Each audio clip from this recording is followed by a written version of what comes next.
Welcome back to another story on Venganza Perfecta. Before we begin, tell us, where in the world are you watching from? Now, let's dive into today's story. Capítulo 1, La Fundación. Marcus Simon se ajustó los gemelos mientras estaba de pie ante los ventanales de su oficina de esquina, observando cómo el horizonte de Seattle se desdibujaba a través de la lluvia de otoño. A los 45 años, había construido un imperio de la nada, Simon Strategic Solutions, una firma de inteligencia privada que prestaba servicios a empresas de Fortune 500 y agencias federales. Sus ojos de un gris acero reflejaban la misma precisión fría que lo había hecho legendario en su vida anterior, como agente de la CIA. 20 años de matrimonio con Wanda Sanders habían sido una actuación cuidadosamente orquestada. Ella era hija del viejo dinero de Seattle, hermosa, con contactos y completamente ingenua sobre el hombre con el que se había casado. Marcus la había cortejado no por amor, sino por acceso. Las conexiones políticas de su padre habían demostrado ser invaluables para sus proyectos empresariales. El amor era un lujo que no podía permitirse. Pero el respeto y la lealtad eran monedas no negociables en su mundo. Su hijo, Matt, ahora de 19 años, era una decepción que Marcus había aceptado hacía mucho tiempo. Al chico le faltaba carácter, inteligencia y cualquier rastro del instinto asesino que había llevado a Marcus desde la pobreza del lado este de Detroit hasta la cima del espionaje corporativo. Matt era débil, manipulable. Todo lo que Marcus despreciaba en un hombre. Señor Simon, la voz de su asistente crepitó a través del intercomunicador. Su esposa llamó. Quería recordarle la cena con los Callahan esta noche.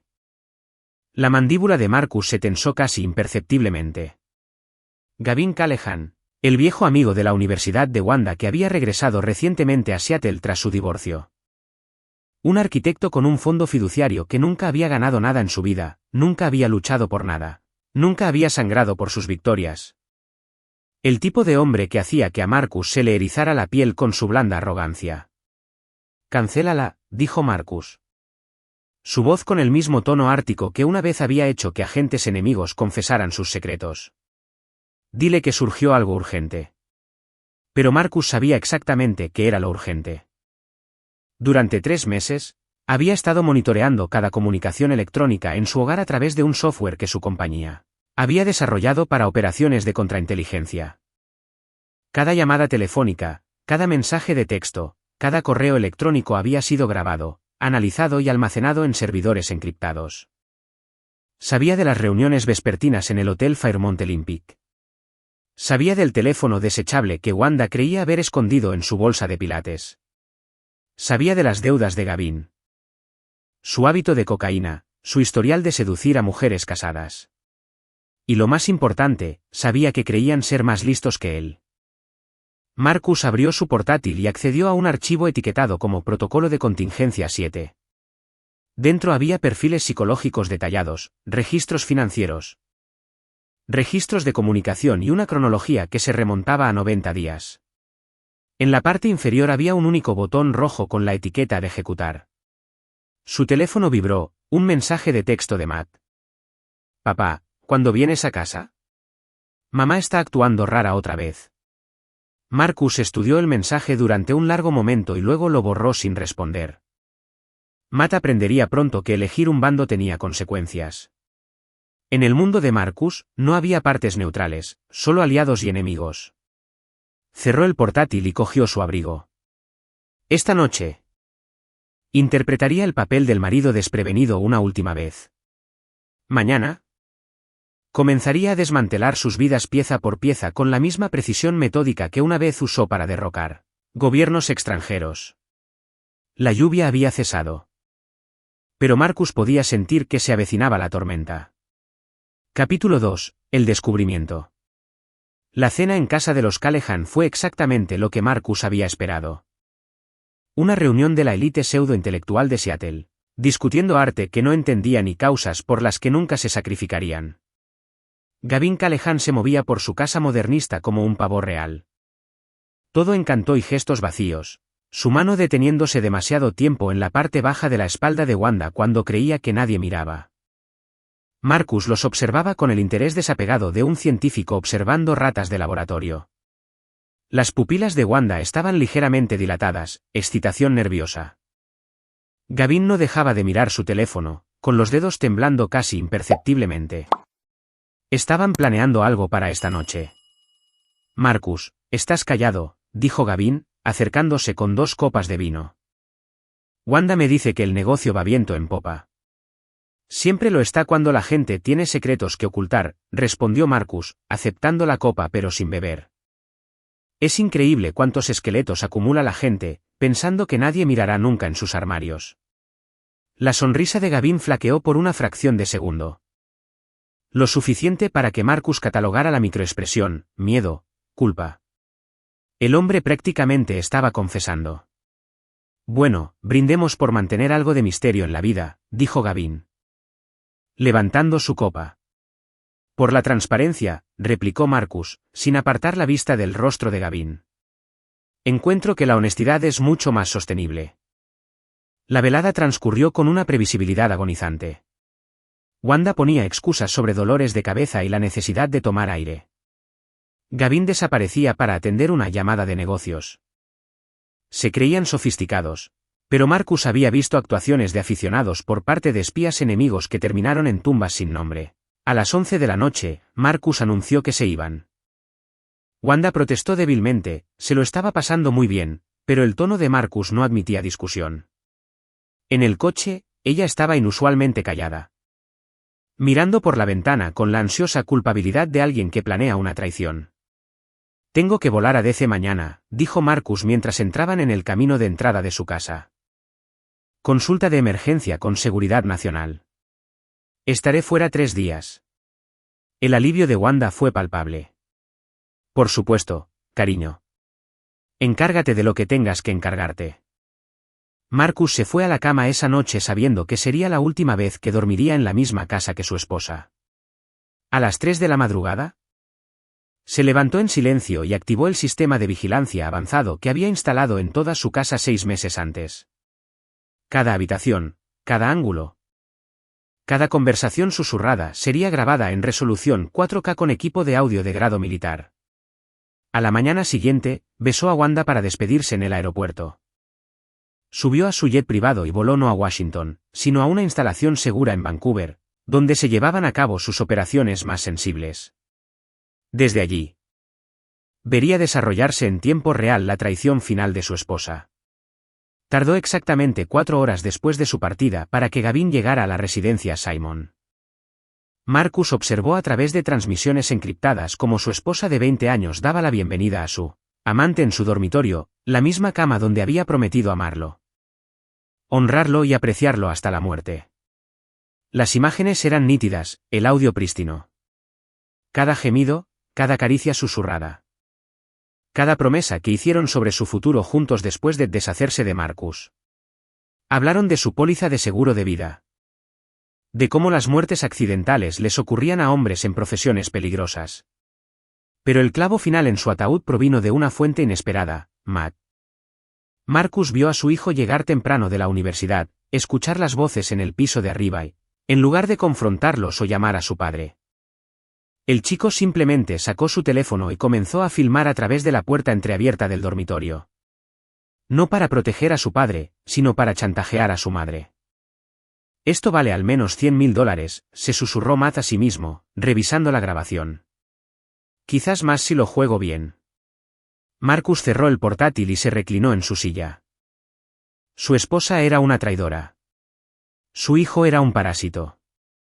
Y Gavin Callahan era un hombre muerto caminando. Abrió su sistema de comunicación segura y escribió un único mensaje a su agente de mayor confianza. Iniciar protocolo 7. Espectro completo. Sin supervivientes. La respuesta llegó al instante. Entendido. ¿Plazo? Marcus miró su reloj. 72 horas. Capítulo 3. La trampa. Marcus Simon había aprendido hace mucho tiempo que los ataques más devastadores provenían de direcciones que los enemigos nunca veían venir. Mientras Wanda y Gavin celebraban su astucia, intercambiando apasionados mensajes de texto sobre su futuro juntos, Marcus iba 3 pasos por delante. orquestando una sinfonía de destrucción que los dejaría suplicando una piedad que no tenía intención de mostrar.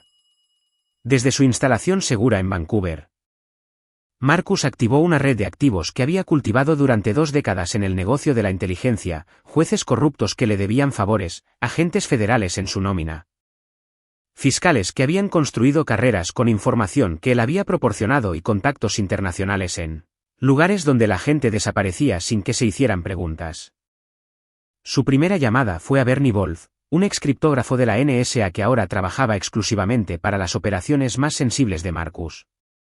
Necesito que se cree un rastro digital, dijo Marcus sin preámbulos. Transacciones financieras, comunicaciones encriptadas, transferencias bancarias a cuentas en el extranjero. Haz que parezca que alguien ha estado financiando el terrorismo doméstico durante los últimos 18 meses. ¿Qué tan profundo quieres que sea este agujero de conejo?, preguntó Bernie. Lo suficientemente profundo como para que cuando los federales lo sigan, necesiten equipo de espeleología. La segunda llamada fue para Dorsey Lori, una especialista en operaciones psicológicas que había ayudado a Marcus a quebrar a agentes enemigos en centros de detención clandestinos de todo el mundo. Necesito una descomposición completa de la personalidad de 2 objetivos. Cada debilidad, cada miedo, cada punto de presión psicológica. Quiero saber exactamente cómo hacer que se destruyan a sí mismos. ¿Plazo estándar de 48 horas? 12 horas. El dinero no es problema. La tercera llamada fue la más importante, a Leandro Massieu, un alguacil federal que había estado proporcionando información a Marcus durante años a cambio de inteligencia que impulsó su carrera. Necesito que se ejecuten órdenes de incautación en direcciones específicas en exactamente 72 horas. La causa probable será irrefutable para entonces. ¿Qué voy a incautar? Evidencia de financiación de terrorismo doméstico. Te la entregaré en bandeja de plata. Mientras su red comenzaba a construir la trampa, Marcus centró su atención en el componente de guerra psicológica. Accedió a las cuentas de redes sociales de Wanda, contraseñas que nunca había cambiado desde que salían, y comenzó una cuidadosa campaña de manipulación digital, fotos borradas aquí, ajustes en la cronología allá, creando lagunas en su huella digital que parecerían sospechosas bajo el escrutinio federal. Gavin resultó ser aún más fácil de manipular. La arrogancia del hombre había dejado migajas digitales por todas partes, deudas de juego, compras de drogas a través de aplicaciones encriptadas, comunicaciones con personajes de dudosa reputación que podrían ser fácilmente persuadidos para testificar sobre reuniones sospechosas que en realidad nunca tuvieron. Pero la obra maestra aún estaba por llegar. Marcus abrió un canal de comunicación seguro y comenzó a redactar el correo electrónico encriptado que serviría como detonante final. El mensaje en sí era inocuo, una simple propuesta de negocios escrita en el tipo de lenguaje codificado que a los investigadores federales les parecería financiación de terrorismo.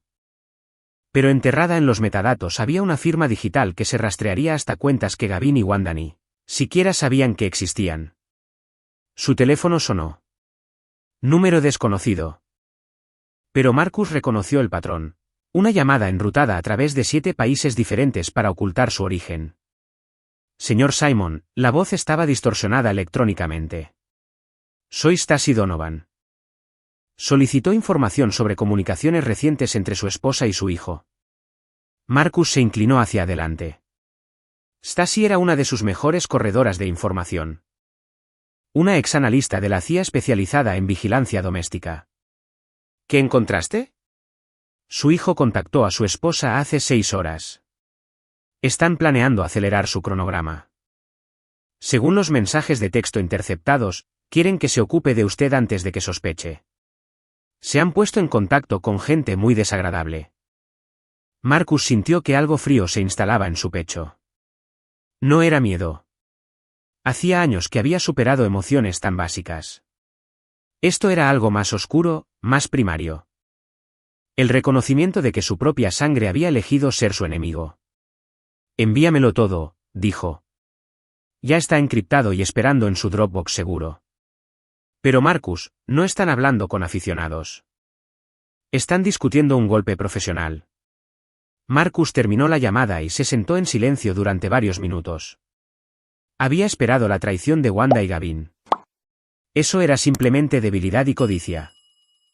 Pero la participación de Matt transformó esto de una disputa doméstica a algo mucho más personal. Su hijo lo quería muerto. Su esposa lo quería muerto. Su reemplazo ya estaba midiendo los muebles.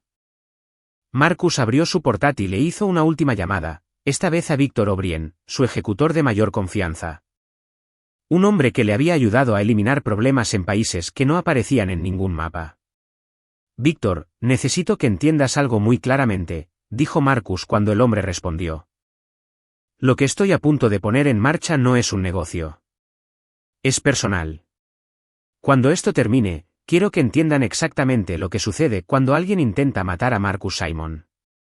¿Entendido? Jefe. Sin límites. Marcus miró el horizonte de Vancouver, observando la puesta de sol sobre una ciudad donde una vez había torturado a agentes enemigos para obtener información. Donde había aprendido que la piedad era solo otra palabra para la debilidad. Sin límites. Capítulo 4. La trampa se cierra. 72 horas después.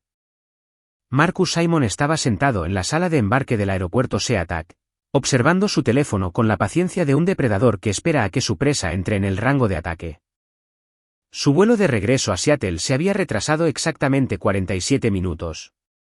Un retraso que él había organizado a través de contactos en el control de tráfico aéreo para asegurar una sincronización perfecta. La primera ficha de dominó cayó a las 3:42 de la tarde. Su teléfono vibró con un mensaje de texto de Matt. Papá, algo anda mal. Mamá ha estado actuando como una loca todo el día. Metió todas tus cosas en bolsas de basura y las puso en la acera. Dice que ya no eres bienvenido en casa. Marcus se permitió una leve sonrisa. Wanda había mordido el anzuelo maravillosamente. La campaña de presión psicológica había funcionado exactamente como estaba diseñada, una serie de pistas anónimas a su círculo social sobre investigaciones federales sospechosas. Pruebas cuidadosamente plantadas de cuentas en el extranjero en sus registros financieros conjuntos y, lo más crucial, información filtrada sobre una inminente investigación de un gran jurado sobre financiación de terrorismo doméstico. Ella había entrado en pánico. Tal como había predicho el perfil psicológico de Dorsey Lori. En lugar de confrontar a Marcus directamente, había elegido la opción nuclear, una ruptura total. Tratando de distanciarse de lo que creía que era su inminente investigación federal. El segundo mensaje de texto llegó 5 minutos después. Dice que se va a divorciar de ti y a casarse con Gavin. Están celebrando con champán. ¿Qué quieres que haga? Marcus respondió lentamente, mantente a salvo. No hagas ninguna estupidez. Pero sabía que Matt haría exactamente eso. El chico era débil. Codicioso y predecible. Intentaría jugar a dos bandas, extraer el máximo beneficio del caos. Era exactamente lo que Marcus necesitaba que hiciera. A las 4:15 de la tarde, el teléfono de Marcus sonó. Número desconocido. Habla el alguacil federal Leandro Massier. ¿Hablo con Marcus Simon? Sí, soy yo, señor. Tenemos una situación. Estamos ejecutando órdenes de incautación federales en su residencia en relación con una investigación de terrorismo en curso. Su familia ha sido detenida para ser interrogada. Necesitamos que regrese a Seattle inmediatamente para una entrevista. Marcus inyectó la cantidad justa de confusión y alarma en su voz. ¿Terrorismo? Debe haber algún error. Dirijo una consultoría de inteligencia legítima. Señor, tenemos evidencia de transacciones financieras que vinculan su hogar con presuntas organizaciones terroristas. Transferencias bancarias. Comunicaciones encriptadas, todo el paquete. Le necesitamos aquí ahora. Marcus cerró los ojos, saboreando el momento. Todo procedía exactamente según el plan. Tomaré el próximo vuelo. Debería contactar a un abogado. Está en su derecho, señor. Pero se agradecería su cooperación dada la naturaleza sensible de estas acusaciones. La llamada terminó. Marcus marcó inmediatamente otro número, el de su abogado de defensa penal, Irwin Davenport. Un hombre especializado en casos de terrorismo federal y que desconocía por completo que su cliente más destacado era el arquitecto de toda la investigación. Irwin. Necesito que te reúnas conmigo en el edificio federal de Seattle. Me están interrogando en relación con cargos de financiación de terrorismo que son absolutamente absurdos. Jesús, Marcus. ¿Qué tan grave es esto? No tengo ni idea, pero han incautado mi casa y detenido a mi familia. Necesito que averigües qué pruebas creen que tienen. Haré algunas llamadas. Pero Marcus. Si esto es real, si tienen pruebas sólidas, tienes que prepararte para la posibilidad de que alguien cercano a ti haya sido comprometido. Marcus sintió una fría satisfacción en su pecho. Eso es exactamente lo que temo. El vuelo a Seattle pareció las 2 horas más largas de la vida de Marcus, pero no por ansiedad, sino por anticipación. Pasó el tiempo revisando la fase final de su plan en su tableta encriptada, verificando cada detalle, cada contingencia, cada posible ruta de escape que sus enemigos pudieran intentar. Para cuando su avión aterrizó en SeaTac, habían sucedido 3 cosas. Bernie Wolf había completado la arquitectura digital que haría que Wanda y Gavin parecieran los cerebros de una operación de financiación de terrorismo doméstico que abarcaba múltiples estados e involucraba a milicias radicales antigubernamentales. Víctor O'Brien había posicionado activos en lugares estratégicos alrededor de Seattle, listo para asegurar que, cuando concluyera la investigación federal, no quedaran cabos sueltos que atar. Y lo más importante, el correo electrónico encriptado que Marcus había enviado desde Vancouver había sido rastreado por investigadores federales hasta una cuenta registrada con el número de seguro social de Gavin Callahan. Una cuenta que contenía 18 meses de comunicaciones fabricadas con conocidos terroristas domésticos y registros de transferencias bancarias que mostraban $3 millones en transacciones sospechosas. Mientras Marcus caminaba por la terminal hacia el edificio federal, su teléfono vibró una última vez. Un mensaje de texto de Matt. Papá. Los alguaciles tienen a mamá y a Gavin bajo custodia. Están diciendo algo sobre cargos de terrorismo. ¿Qué demonios está pasando? Marcus borró el mensaje sin responder. Matt aprendería pronto que intentar chantajear a tu padre requería asegurarse de que tu padre no fuera el tipo de hombre que derrocaba gobiernos para ganarse la vida. La trampa se había cerrado. Ahora venía la parte que Marcus más iba a disfrutar, ver a sus enemigos darse cuenta de cuán superados siempre habían estado. Capítulo 5. El desmoronamiento. Las salas de interrogatorio del edificio federal de Seattle estaban diseñadas para derribar las defensas psicológicas a través de una intimidación estéril, paredes blancas, iluminación fluorescente y un zumbido constante de los sistemas de ventilación que hacía imposible una conversación significativa. Marcus Simon se sentó frente a la agente especial del FBI Jennifer Ingram y la fiscal federal Linda Kahn, su expresión una obra maestra de confusión controlada e indignación justificada. Señor Simon. Comenzó la agente Ingram, esparciendo fotografías sobre la mesa de metal. Estas son fotos de vigilancia tomadas fuera de su residencia durante los últimos 3 meses. ¿Puede identificar al hombre que entra y sale de su casa en múltiples ocasiones mientras usted viajaba? Marcus estudió las imágenes con aparente perplejidad. Las fotos mostraban el distintivo BMW de Gavin Callahan estacionado en su entrada, a Gavin mismo entrando por la puerta principal con una llave, momentos íntimos capturados a través de las ventanas. Su equipo técnico había hecho un trabajo excelente. La vigilancia parecía genuina, oficial, como si los agentes federales hubieran estado construyendo un caso durante meses. Ese es Gavin Callahan, dijo Marcus lentamente. Él era un amigo de la familia. No entiendo por qué me muestran esto. El señor Callahan y su esposa han estado manteniendo una aventura durante varios meses, dijo sin rodeos la fiscal federal Kahn. Lo que necesitamos entender es si usted estaba al tanto de esta relación y si influyó en alguna decisión financiera que usted haya podido tomar. Marcus permitió que el shock se registrara en su rostro. ¿Una aventura? ¿Wanda tenía una aventura? Parecía genuinamente afectado, la actuación de un hombre cuyo mundo se estaba desmoronando. ¿Cuánto tiempo han sabido de esto? El tiempo suficiente para rastrear algunas transacciones financieras muy interesantes, señor Simon.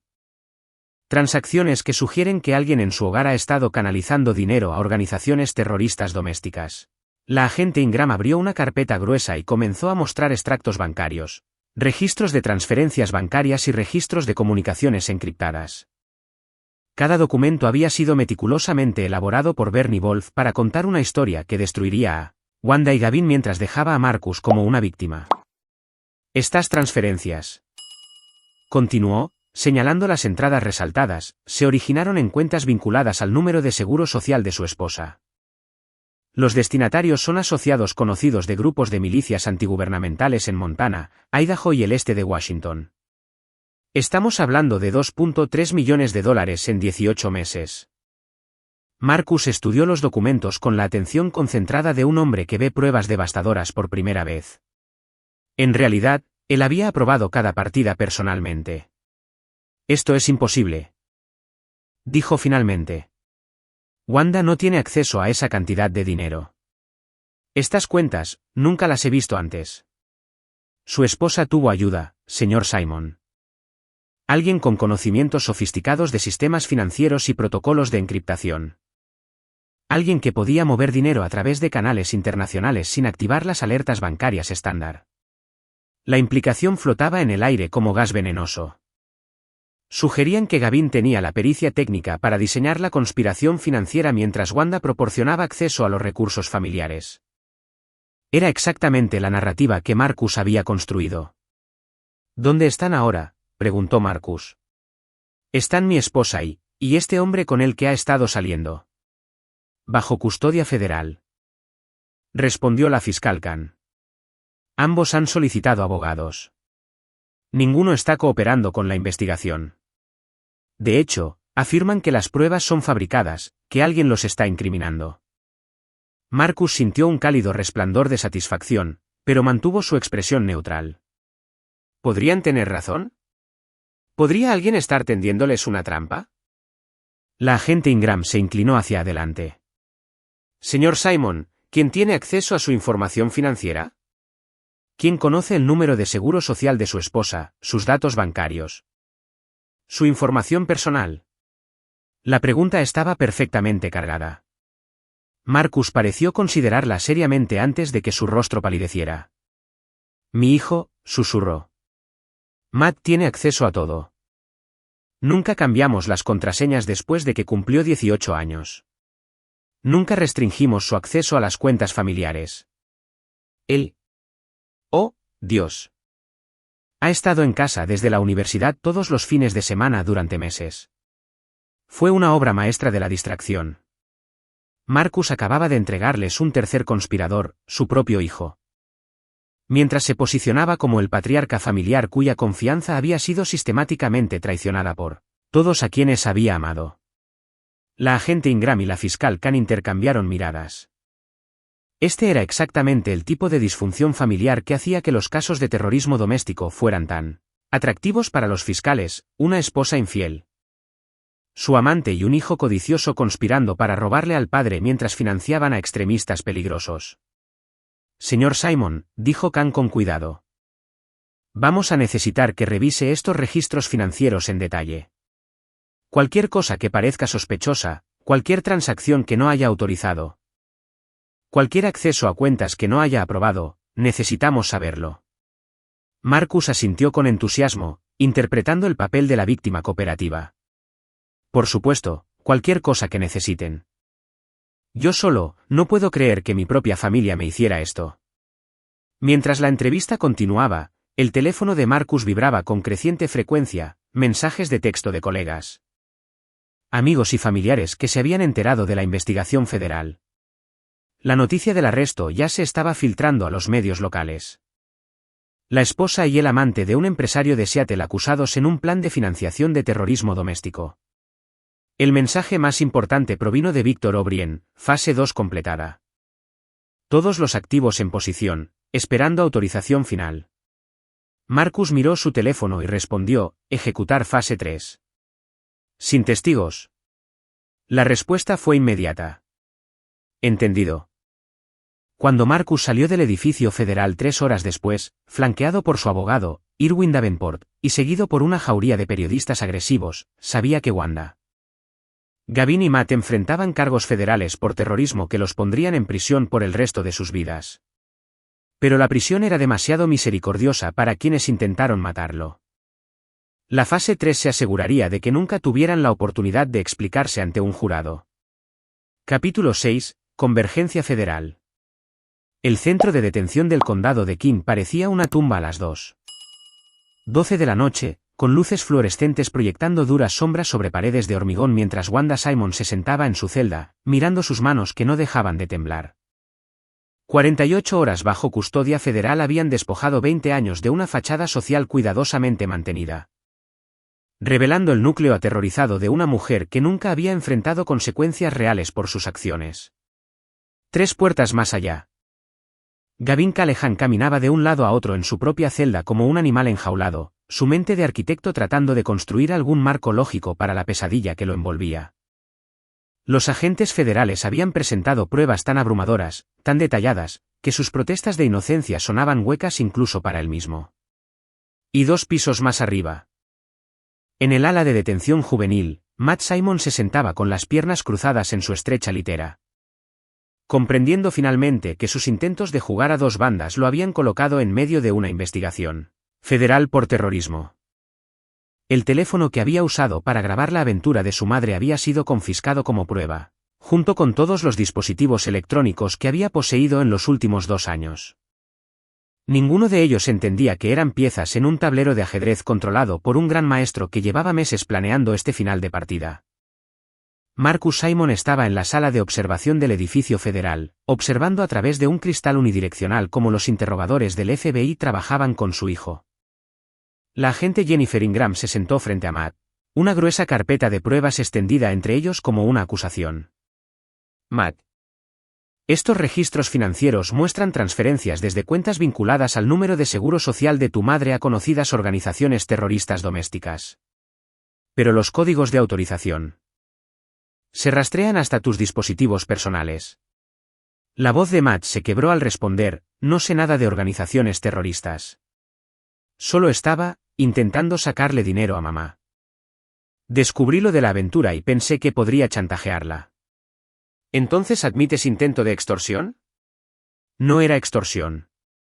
Era un asunto familiar. La agente Ingram se inclinó hacia adelante, su voz adoptando un tono más duro. Asunto familiar que implicaba mover más de $2 millones a grupos de milicias que planeaban ataques a instalaciones federales. Matt. Tenemos comunicaciones encriptadas con tus huellas digitales por todas partes. Mensajes que discuten la eliminación de objetivos federales y operaciones domésticas que requieren apoyo financiero. Marcus observó cómo el rostro de su hijo se desmoronaba mientras las pruebas fabricadas abrumaban sus débiles protestas. Bernie Wolf había hecho un trabajo excepcional. Cada rastro digital conducía a los dispositivos de Matt, haciéndolo parecer el cerebro técnico detrás de toda la operación. Quiero un abogado, susurró Matt. ¿Tienes uno? Está en el pasillo intentando averiguar cómo defenderse de pruebas que demuestran que has estado planeando terrorismo doméstico durante 18 meses. El teléfono de Marcus vibró con un mensaje encriptado de Víctor O'Brien, activos locales en posición. Activos federales comprometidos. Saturación mediática lograda. Recomendación. Acelerar cronograma. Marcus respondió, proceda con extrema hostilidad. ¿Barrido completo? La respuesta llegó al instante. Entendido. Finalización estimada, 6 horas. Marcus guardó su teléfono y se acercó a la agente Ingram cuando salía de la sala de interrogatorios.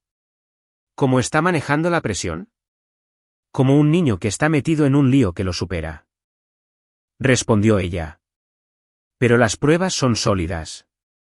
Marcus, tu hijo, tu esposa y el novio de ella han estado operando una sofisticada red de financiación de terrorismo doméstico. Lo siento. Pero esto va a destruir a tu familia. Marcus asintió gravemente, la actuación de un hombre procesando una traición devastadora. Me sigo preguntando en qué me equivoqué. Como no vi las señales. A veces, las personas más cercanas a nosotros son las que menos vemos con claridad, dijo la agente Ingram. La buena noticia es que tú estás completamente limpio. Tu cooperación ha sido inestimable. ¿Qué pasa ahora? El gran jurado federal se reúne el lunes por la mañana. Basado en las pruebas, nos enfrentamos a cargos federales por terrorismo, conspiración, lavado de dinero y unas 6 otras felonías. Se enfrentan a cadena perpetua sin posibilidad de libertad condicional. Marcus sintió la familiar satisfacción fría instalarse en su pecho. Pero la vida en una prisión federal no era suficiente. No para quienes intentaron organizar su asesinato. Agente Ingram, hay algo más que debería saber, dijo Marcus con cuidado. He estado recibiendo amenazas de muerte durante el último mes. Llamadas anónimas, mensajes irrastreables. Dado lo que ha descubierto sobre las actividades de mi familia, me pregunto si podrían haber estado planeando algo más directo. Esta era la pieza final de la obra maestra de Marcus. Establecer un motivo para lo que parecería un desesperado intento de fuga que salió mal. La expresión de la agente Ingram se endureció. Necesitaremos detalles sobre esas amenazas de inmediato. Si su familia planeaba eliminarlo como testigo. Tengo grabaciones, mintió Marcus suavemente. El análisis de voz podría ayudar a identificar a quienes llamaron. Mientras la agente Ingram se apresuraba a coordinar con la seguridad federal, Marcus caminó hacia el centro de comunicaciones seguras del edificio y realizó una última llamada a Victor O'Brien. El paquete está listo para ser entregado, dijo cuando Victor respondió. ¿Método de entrega? Accidente de transporte durante el traslado de prisioneros. Haz que parezca que intentaban escapar para evitar el testimonio federal. 3 objetivos, una ubicación, máximo impacto. ¿Plazo? Marcus consultó su reloj. Al amanecer. Quiero que vean el amanecer una última vez. Considéralo hecho. Marcus terminó la llamada y caminó hacia la salida del edificio. Asintiendo a los agentes federales que habían comenzado a tratarlo como una víctima en lugar de un sospechoso. Mañana por la mañana. 3 vehículos de transporte de prisioneros chocarían con un camión en la Interestatal 90. Resultando en múltiples fatalidades y la trágica pérdida de testigos clave en una importante investigación de terrorismo doméstico. Los medios lo reportarían como un desesperado intento de fuga.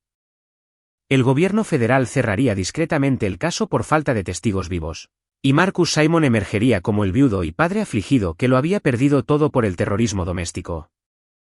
Para cuando el sol se pusiera mañana, todos los que lo traicionaron estarían muertos, y Marcus sería libre de construir una nueva vida sobre las cenizas de la antigua. Iba a ser una hermosa mañana. Capítulo 7, La purga. El amanecer rompió sobre la Interestatal 90 con la claridad cristalina que solo llega después de una tormenta del noroeste del Pacífico.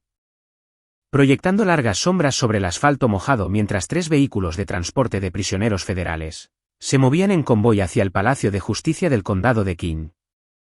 Los prisioneros adentro, Wanda Simon, Gavin Callahan y Max Simon, estaban encadenados y separados. Cada uno perdido en la contemplación privada de cómo sus mundos se habían derrumbado en menos de una semana. Ninguno de ellos notó el camión que los había estado siguiendo a una distancia precisa durante las últimas 15 millas. Las credenciales de su conductor compradas a la red de contratistas internacionales de Victor O'Brien, especializados en operaciones que requerían una negación absoluta. Marcus Simon estaba sentado en su Mercedes a 3 millas de distancia, estacionado en un mirador panorámico que ofrecía una visibilidad perfecta de la autopista de abajo. A través de binoculares de color gris militar, observaba cómo el convoy se acercaba a las coordenadas predeterminadas con la precisión desapegada de un cirujano haciendo su incisión final. Su teléfono encriptado vibró. 30 segundos para el impacto. Todos los equipos de respuesta de emergencia han sido retrasados debido a incidentes de tráfico coordinados en toda la ciudad. Tiempo estimado de respuesta, 12 minutos. Marcus bajó los binoculares y respondió, ejecutar. El camión aceleró a 120 km por hora y golpeó el vehículo de transporte del medio con la fuerza calculada de un misil teledirigido. La física era hermosa en su brutalidad. La furgoneta blindada se arrugó como papel de seda. La fuerza del impacto la lanzó contra el vehículo de adelante mientras el impulso del camión lo llevaba a través del tercer transporte como un cuchillo caliente a través de mantequilla. La explosión que siguió no fue accidental. El equipo de Victor había cargado el camión con el acelerante justo para asegurar la destrucción completa de las pruebas mientras mantenía la apariencia de un incendio de combustible. Un humo negro se elevó hacia el cielo matutino mientras Marcus observaba cómo 20 años de matrimonio y traición literalmente se hacían humo. Su teléfono sonó. La agente del FBI Jennifer Ingram. Su voz tensa por el shock y el pánico burocrático. Marcus, ha habido un accidente. El transporte de prisioneros. No hubo supervivientes. Marcus permitió que un shock apropiado tiñera su voz. ¿Qué tipo de accidente? Colisión con un camión. Parece que intentaban escapar. Encontramos pruebas de armas improvisadas en los restos. Planes para dominar a los guardias durante el transporte. Todo salió mal y los vehículos se incendiaron. Están todos muertos. Marcus, lo siento mucho. Sé que te traicionaron, pero perder a la familia sí. Marcus cerró los ojos y dejó que el silencio se prolongara por varios segundos antes de responder. Gracias por decírmelo personalmente. Yo, necesito tiempo para procesar esto. Por supuesto. Tendremos que reunirnos más tarde hoy para discutir el estado de la investigación federal, pero dado que nuestros testigos principales han fallecido. ¿El caso muere con ellos?, terminó Marcus. Desafortunadamente, sí. Sin su testimonio y cooperación, procesar los cargos de terrorismo se vuelve casi imposible. Las pruebas financieras son convincentes, pero los jurados quieren ver acusados. No fantasmas.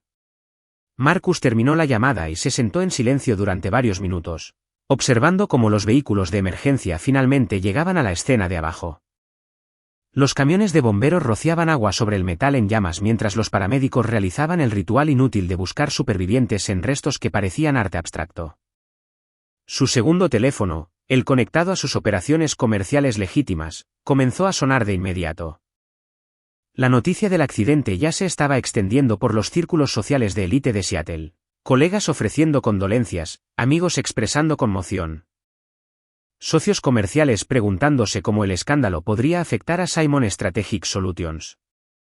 Marcus respondió cada llamada con la mezcla perfecta de dolor y perplejidad, interpretando el papel de un hombre que lo había perdido todo por circunstancias fuera de su control.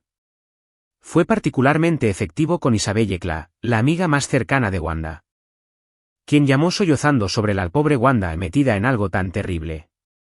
Me sigo preguntando si hubo señales que no vi, le dijo Marcus. ¿Cómo se involucró mi esposa con terroristas domésticos? ¿Cómo se radicalizó mi propio hijo? Siento que les fallé de alguna manera. La respuesta de Isabelle fue todo lo que Marcus había esperado. Oh, Marcus, no puedes culparte. Algunas personas simplemente toman malas decisiones. Wanda siempre tuvo una vena rebelde, incluso en la universidad. Y ese Gavin siempre fue un problema. Para el mediodía. La narrativa estaba establecida. Marcus Simon era la figura trágica cuya familia había sido seducida por la ideología extremista, resultando en sus muertes durante un fallido intento de fuga. El Seattle Times publicó la historia en primera plana. La familia de un empresario local muere en un accidente de transporte durante una investigación de terrorismo. La investigación federal concluyó oficialmente a las 5 de la tarde. Cuando la fiscal federal Linda Kahn celebró una conferencia de prensa anunciando que la muerte de los testigos clave hacía imposible el enjuiciamiento, pero que pruebas sustanciales sugerían una operación de financiación de terrorismo doméstico que amenazaba la seguridad nacional. Marcus vio la conferencia de prensa desde su oficina. 20 pisos por encima del centro de Seattle, rodeado de flores de condolencia y tarjetas de simpatía del mismo círculo social que había acogido a Wanda y Gavin solo unos días antes. La ironía era exquisita. Lo estaban consolando por pérdidas que él había orquestado. Víctor O'Brien apareció en la puerta de su oficina sin anunciarse. Una habilidad que lo había hecho invaluable en los rincones más oscuros del mundo. Barrido completo, informó Víctor. Toda la evidencia física destruida. Los rastros digitales conducen a callejones sin salida. Los equipos de emergencia encontraron exactamente lo que queríamos que encontraran: armas improvisadas, planes de fuga, evidencia de desesperación. El conductor del camión murió en el impacto. Su identidad se remonta a un ciudadano canadiense con conexiones a milicias antigubernamentales.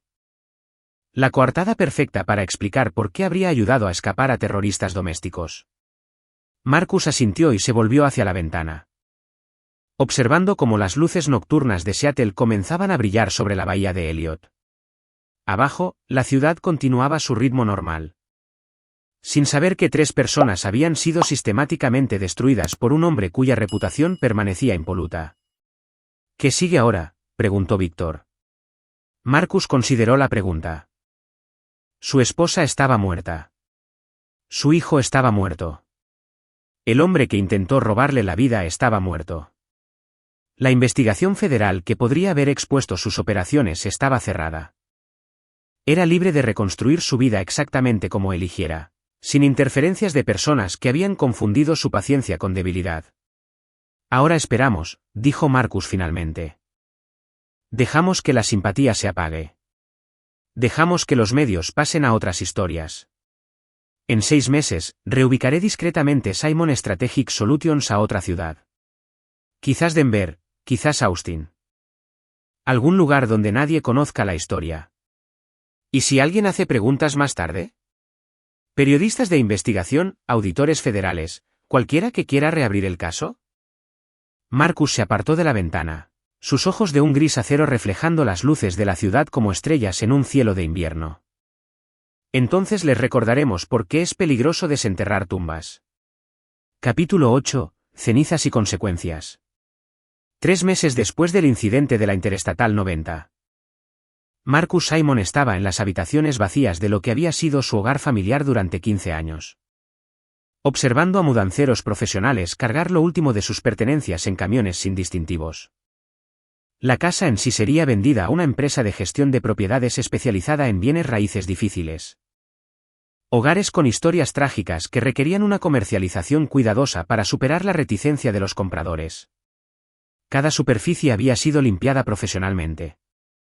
Cada habitación repintada, cada rastro de la presencia de Wanda sistemáticamente borrado. El dormitorio donde ella lo traicionó con Gavin había sido completamente renovado. Los suelos de madera originales reemplazados por baldosas, las paredes derribadas y reconfiguradas. Marcus había supervisado el trabajo personalmente. Encontrando una fría satisfacción en ver desaparecer para siempre el espacio físico que había sido testigo de su humillación. Las liquidaciones de los seguros de vida se habían procesado con una eficiencia sorprendente. La póliza de Wanda, de $2 millones, se había pagado a pesar de las circunstancias. Ya que la muerte durante una actividad delictiva no estaba específicamente excluida en su cobertura. La póliza más pequeña de Matt añadió otros $500,000. Combinado con la liquidación de activos conjuntos y la herencia del fondo fiduciario de Wanda, Marcus se encontró $12 millones más rico de lo que había estado 6 meses antes. Dinero que había pertenecido, en parte, a las personas que intentaron matarlo. La ironía no se le escapó. Irwin Davenport, su abogado de defensa penal. Llegó mientras los mudanceros cargaban las últimas cajas. El hombre parecía incómodo. Su habitual confianza en los tribunales reemplazada por el nerviosismo que provenía de representar a alguien que había salido sospechosamente ileso de una investigación federal por terrorismo. Marcus, hay algo que debemos discutir, dijo Irwin, siguiéndolo a la sala de estar vacía. He sido contactado por periodistas de investigación de 3 medios de comunicación diferentes. Están haciendo preguntas sobre la cronología de ciertos eventos, la conveniencia del accidente de transporte, la rapidez con que se cerró el caso federal. Marcus había estado esperando esta conversación. ¿Qué tipo de preguntas? Preguntas sobre la cronología. ¿Cómo se desarrolló tan rápidamente la investigación federal? ¿Por qué tus registros financieros estaban tan limpios cuando los de tu familia estaban tan obviamente comprometidos? ¿Cómo es que estabas de viaje cuando se hicieron los arrestos iniciales? Fui absuelto por el FBI, Irwin. La agente Ingram confirmó personalmente que no tuve ninguna participación en ninguna actividad criminal. Lo sé. Pero estos periodistas no están sujetos a los estándares de investigación federales. Pueden publicar especulaciones, insinuaciones, teorías de conspiración. Una de ellas. Carrie Dixon del Seattle Investigative Journal, preguntó específicamente sobre tu experiencia en trabajos de inteligencia. Parece pensar que tu experiencia en la CIA podría ser relevante para entender cómo se pudo construir un caso de terrorismo doméstico con tanta precisión. Marcus sintió el familiar cálculo frío instalarse en su mente. Carrie Dixon era un problema que necesitaría ser abordado, pero no de la manera obvia. La acción directa contra los periodistas creaba más problemas de los que resolvía. Mejor desacreditarla profesionalmente, hacerla parecer una teórica de la conspiración persiguiendo sombras. ¿Qué les dijiste? Nada. El privilegio abogado-cliente cubre nuestras conversaciones, pero no les impide investigar por su cuenta. Marcus, si cavan lo suficientemente profundo. Si empiezan a mirar tus operaciones comerciales, tus contactos internacionales. Encontrarán una consultoría de inteligencia legítima que sirve a empresas de Fortune 500 y agencias federales. Interrumpió Marcus. Mi negocio es completamente legal, extensamente auditado y frecuentemente revisado por investigadores de autorización de seguridad federal. Esto era cierto, hasta cierto punto. Simon Strategic Solutions mantenía una impecable imagen pública mientras que sus operaciones más oscuras estaban compartimentadas a través de empresas fantasma. Cuentas en el extranjero y contratistas cuya existencia nunca podría rastrearse hasta Marcus personalmente. Irwin parecía poco convencido. Estos periodistas no están revisando tus declaraciones de impuestos, Marcus. Están buscando patrones, conexiones, circunstancias que no cuadran. El hecho de que salgas de esta situación no solo ileso sino financieramente mejor, plantea preguntas. ¿Las pólizas de seguro de vida plantean preguntas? Cuando las cobra alguien con las habilidades para orquestar el escenario exacto que las activó, ¿sí? Marcus estudió a su abogado durante un largo momento. Reconociendo el subtexto bajo el lenguaje cuidadosamente neutral de Irwin. El hombre sospechaba la verdad pero estaba profesionalmente obligado a mantener la pretensión de inocencia a menos que se le enfrentara directamente con pruebas. Irwin. ¿Me estás preguntando algo específico? Te estoy diciendo que si estos periodistas encuentran lo que buscan. Si pueden construir una narrativa convincente sobre cómo un agente de inteligencia podría ingeniar la destrucción de su propia familia. Entonces el privilegio abogado-cliente no nos protegerá a ninguno de los dos de las consecuencias. Marcus asintió lentamente. Entiendo tus preocupaciones. ¿Qué recomiendas? Desaparece.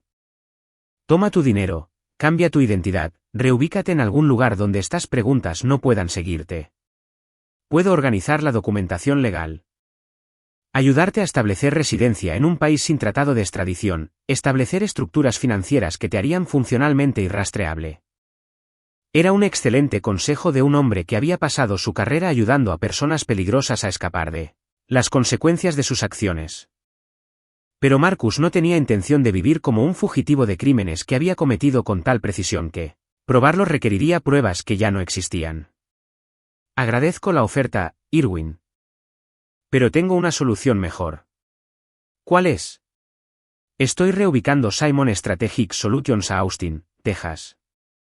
Nueva ciudad, nuevos clientes, nuevo círculo social. La tragedia de Seattle se convierte en un capítulo cerrado de mi pasado, algo que he superado en lugar de algo de lo que estoy huyendo. Irwin parecía escéptico. ¿Y si los periodistas te siguen a Austin? Marcus sonrió, una expresión que no transmitía calor alguno. Entonces descubrirán que investigar a Marcus Simon es significativamente más peligroso de lo que anticipaban. Después de que Irwin se fuera, Marcus se quedó solo en su casa vacía por última vez. Escuchando el silencio que había reemplazado a 20 años de ruido doméstico, sin programas de televisión que no hubiera elegido, sin conversaciones sobre obligaciones sociales que no le importaban. Sin compromisos, sin negociaciones, sin pretender preocuparse por personas cuya lealtad era condicional a la conveniencia. Su teléfono vibró con un mensaje de Víctor O'Brien. Instalaciones de Austin preparadas. Nueva documentación de identidad completa. Activos locales activados. Listos para su llegada. Marcus respondió, confirmado. Comenzando fase 4 mañana. Caminó por cada habitación una última vez, no por nostalgia sino por necesidad operativa. Cada rincón, cada armario, cada espacio donde se podría haber pasado por alto alguna prueba.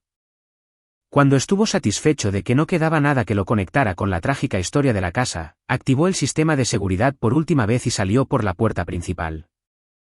El Mercedes estaba cargado solo con artículos esenciales, ropa, documentos y un único maletín que contenía las herramientas de su oficio, dispositivos de comunicación encriptados, tarjetas de crédito irrastreables e información de contacto de activos en 12 países que matarían o morirían, por su palabra.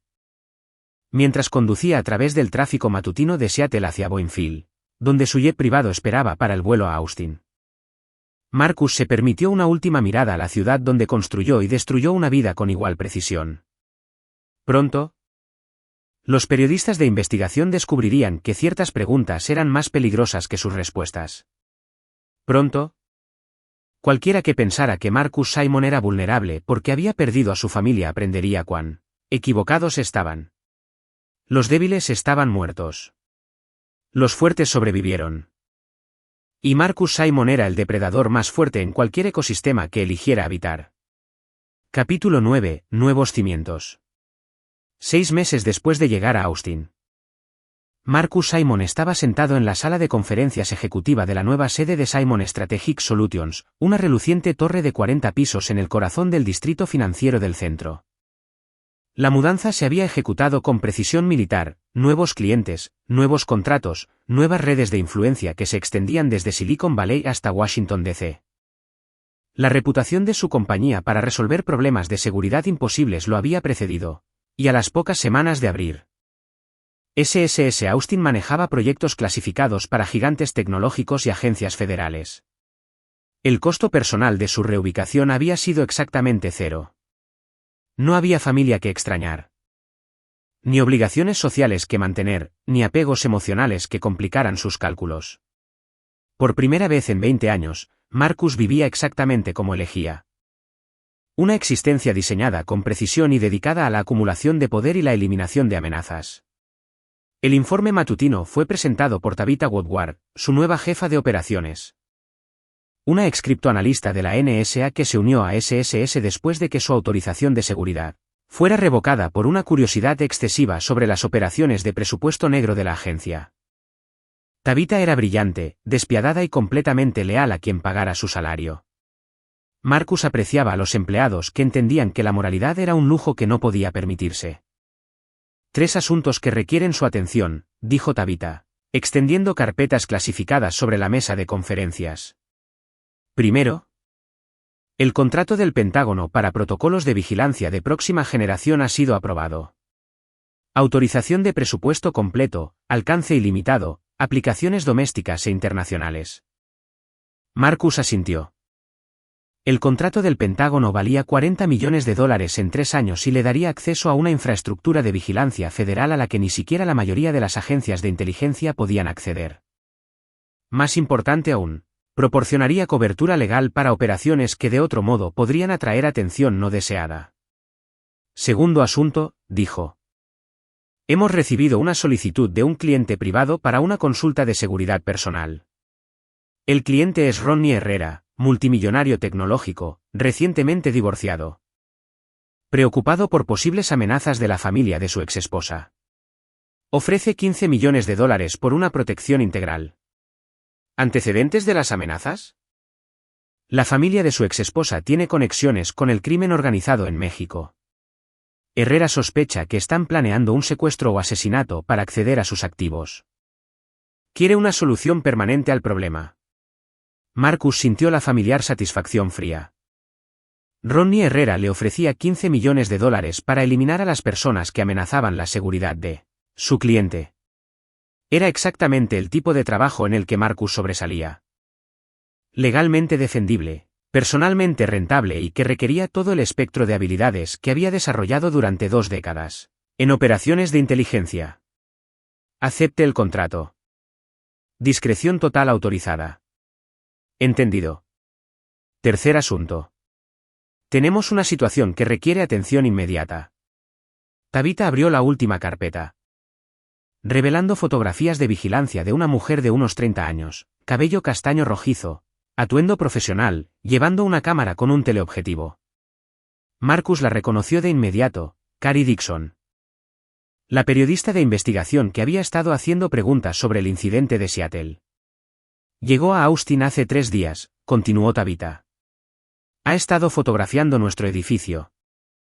entrevistando a exempleados, intentando acceder a registros financieros a través de solicitudes FOIA. Ayer, se acercó a Florencio Arrus, uno de nuestros analistas junior, afirmando que estaba escribiendo una historia sobre contratistas de inteligencia que operan sin supervisión. Marcus estudió las fotografías con interés profesional. Cary Dixon lo había seguido de Seattle a Austin, demostrando el tipo de persistencia que hacía a los periodistas valiosos y peligrosos. Era claramente inteligente, con buenos recursos y motivada por el tipo de instinto de investigación que no estaría satisfecho hasta que hubiera descubierto la verdad sobre lo que le había sucedido a la familia Simon. ¿Qué le dijo Florencio? Nada. Informó del contacto inmediatamente, según los protocolos de seguridad. Pero ella no se va a ir, Marcus. Esta mujer cree que tú orquestaste la muerte de tu familia, y no va a dejar de investigar hasta que pueda probarlo. Marcus se reclinó en su silla, considerando las opciones. La acción directa contra Cary Dixon crearía exactamente el tipo de atención que se había mudado para evitar. Pero permitirle continuar investigando planteaba riesgos que podrían comprometer no solo sus operaciones pasadas, sino también su imperio empresarial actual. ¿Ha publicado algo ya? Artículos preliminares en el Seattle Investigative Journal. Nada procesable, en su mayoría especulaciones sobre circunstancias sospechosas y una cronología conveniente. Pero está construyendo algo más grande. Una exposición completa que vincularía tu experiencia en inteligencia con la muerte de tu familia. Marcus tomó su decisión con el mismo cálculo frío que había usado para eliminar a Wanda, Gavin y Matt. Cary Dixon representaba una amenaza para su seguridad operativa. Lo que significaba que representaba una amenaza para su supervivencia. En su mundo, tales amenazas requerían soluciones permanentes. Quiero vigilancia completa sobre Cary Dixon. Comunicaciones electrónicas, registros financieros, patrones de viaje, relaciones personales. Quiero saber todo sobre su vida, sus debilidades, sus vulnerabilidades. ¿Recopilación de información estándar, o nos movemos hacia medidas activas? Eso depende de lo que descubramos. Si se la puede desacreditar profesionalmente, es preferible. Si se la puede comprometer a través del chantaje o la intimidación, es aceptable. Si requiere una intervención más directa. Marcus no terminó la frase. Tabitha entendía la jerarquía de opciones en su negocio. ¿Plazo? 72 horas para la recopilación de inteligencia. Después de eso, pasamos a las medidas activas. Tabitha recogió los archivos y se levantó para irse, pero Marcus levantó una mano para detenerla. Una cosa más. Quiero una auditoría de seguridad completa de nuestras operaciones en Austin. Cualquiera que haya tenido contacto con Cary Dixon, cualquiera que pueda ser susceptible a los acercamientos de periodistas, cualquiera cuya lealtad pueda verse comprometida por presiones externas. ¿Estás pensando en riesgos de seguridad interna? Estoy pensando que Cary Dixon no encontró nuestra ubicación en Austin a través de registros públicos. Alguien la ayudó. Alguien con acceso a información que debería haber estado compartimentada. La implicación flotaba en el aire entre ellos. Si Cary Dixon tenía ayuda interna, entonces la organización de Marcus había sido penetrada por alguien con su propia agenda. En el negocio de la inteligencia, la traición interna era la amenaza más peligrosa de todas. Mientras Tabitha se iba para comenzar la investigación, Marcus se volvió hacia los ventanales que ofrecían una vista panorámica del horizonte en rápida expansión de Austin. En algún lugar de la ciudad de abajo, Cary Dixon estaba reuniendo pruebas que podrían destruir todo lo que había construido sobre las cenizas de su vida anterior. Marcus sonrió a su reflejo en el cristal. Que viniera. Que investigara. Que descubriera hasta dónde llegaría un hombre como Marcus Simon para proteger lo que era suyo. Aprendería la misma lección que Wanda, Gavin y Matt habían aprendido. Cruzarse con Marcus Simon era el último error que alguien cometía. Su teléfono vibró con un mensaje encriptado de Victor O'Brien, quien se había trasladado a Austin como jefe de seguridad personal. Objetivo adquirido. Esperando parámetros operativos. Marcus respondió, proceda con extrema hostilidad. Sin supervivientes. La guerra por su nueva vida estaba a punto de comenzar, y Marcus Simon nunca perdía las guerras que él mismo iniciaba. Epílogo. Un año después. Marcus Simon estaba en el altar del club privado más exclusivo de Austin, intercambiando votos con Lorraine Noble, una fiscal federal cuyas conexiones con el Departamento de Justicia resultarían invaluables para sus operaciones en expansión. A la boda asistieron multimillonarios tecnológicos, funcionarios federales y contratistas de inteligencia que veían a Marcus como uno de los solteros más cotizados de Austin. Un viudo trágico que había superado una pérdida personal para construir un imperio de seguridad. El cuerpo de Carrie Dixon había sido encontrado en el lago Lady Bird 6 meses antes. Un aparente suicidio por ahogamiento. Su último artículo, publicado póstumamente, fue desestimado como la paranoica teoría de conspiración de una periodista cuyos problemas personales habían superado su juicio profesional. Nadie investigó las circunstancias de su muerte con demasiada atención. Simon Strategic Solutions se había expandido internacionalmente, con oficinas en Londres, Dubái y Singapur. La lista de clientes de Marcus incluía empresas de Fortune 100, agencias federales y gobiernos extranjeros que necesitaban que sus problemas se resolvieran con absoluta discreción. Mientras besaba a su nueva esposa, Marcus reflexionó sobre la elegante simetría de su vida. Había eliminado a todos los que lo habían traicionado, destruido a todos los que lo habían amenazado y construido un nuevo imperio sobre los cimientos de sus tumbas. En la audiencia, Victor O'Brien observaba a su empleador con satisfacción profesional. Después de 30 años en el negocio de matar, Victor había aprendido a reconocer a los verdaderos depredadores. Marcus Simon era el superdepredador, paciente, despiadado y absolutamente sin piedad para aquellos que elegían ser sus enemigos. Los débiles estaban muertos. Los fuertes sobrevivieron. Y Marcus Simon nunca había sido más fuerte. Aquí es donde nuestra historia llega a su fin. Comparte tus pensamientos en la sección de comentarios. Gracias por tu valioso tiempo. Si disfrutaste de esta historia, por favor asegúrate de suscribirte a este canal. Eso me ayudaría mucho. Haz clic en el vídeo que ves en la pantalla y nos vemos.